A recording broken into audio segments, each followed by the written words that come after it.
السلام عليكم ورحمة الله تعالى وبركاته. خوتي خواتاتي، أخبار صادمة مثل القنبلة.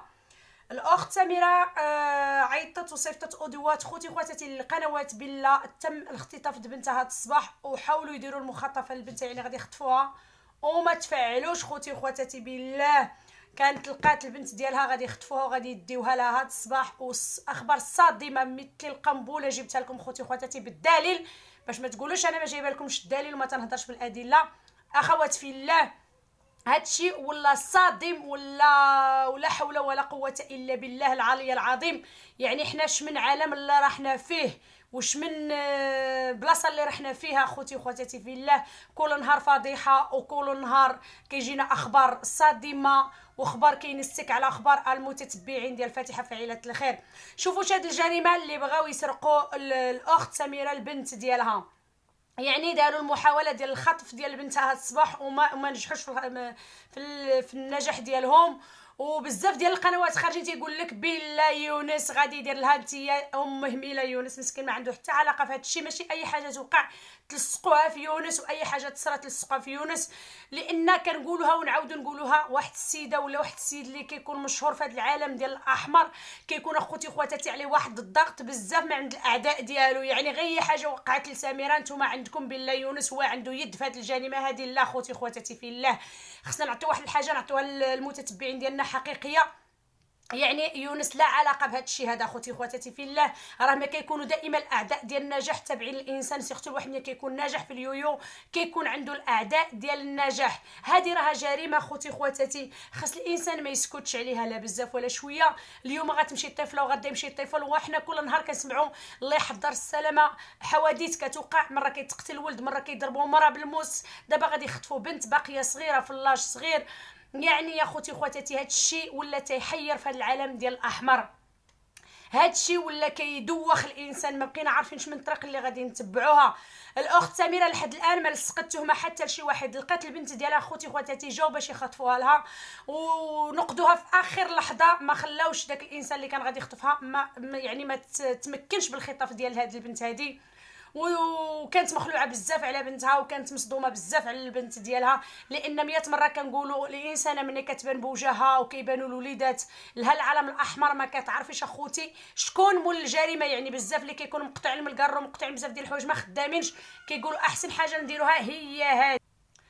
اخوات في الله، خص القانون يتدخل وياخذ المجرى القانون ديال هذا الشيء هذا، لان هذا الشيء هذا فات على حده وفات على بزاف ديال الحوايج. لان الله يحضر السلامه، اليوم غادي يقتلوا ولد وغدا يضربوا امراه ويختطفوا بنت، واخر لحظه لمن غيشكوا في يونس. ولكن يونس ماشي مول الجريمه اخوتي وخواتاتي في الله.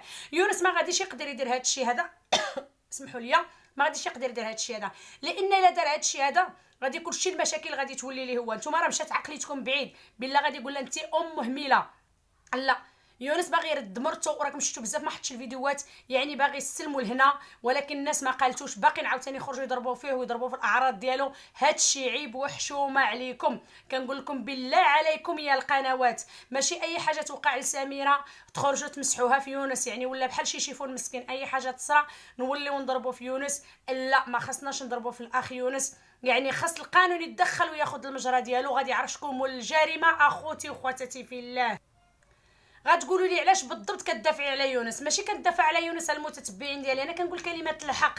يعني شدت راجل غادي يخطف البنت وما خطفهاش، يعني خاص تما كان خاصهم يجريو وكان خاصهم ياخذوا القانون ديالهم ويعيطوا للبوليس ويشوفوا شكون مول هاد الجريمه هذه. ماشي اي حاجه توقع تلصق وتمسح في يونس. يونس ما عنده حتى علاقه في هادشي. يونس كان بغى يخطفهم كداهم كاملين، ماشي غادي يخطف بنت وغادي يخلي الولاد. داك القيس كانوا غادي تخطف الولد، قالوا يونس خطف الولد. دابا عاوتاني البنت قالوا عاوتاني يونس. الا ماشي غير حاجه تمسحوها في يونس، لان الانسان اللي ما عندوش الدليل وما عندوش الدليل قاطع بين يدو ما يحبش ويخرج يهضر في هذا العالم ويدي الذنوب ديال الناس على رقبته.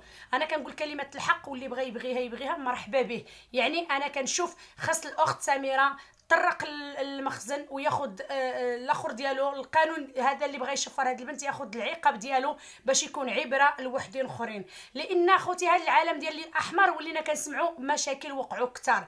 ها العائلات شي كيقتل شي، ها شي كيتضارب مع شي، ها شي على هضرب سيتا شي كيضرب شي بالموس. يعني الجريمات كثروا بالعربيه تعرفت. يعني هذا الشيء خصو يتوضع له الحد في اقرب وقت، سينو غادي تزيد فضيحه مور فضيحه.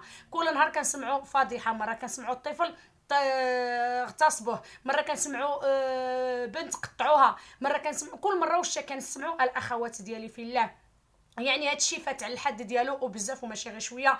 يعني هذه اخبار اللي جبتها لكم فاتحه فعالة الخير مثل القنبله. اخوتي خواتاتي في الله، شوفوا هذه الجريمه اللي كانت غتوقع اليوم في الصباح.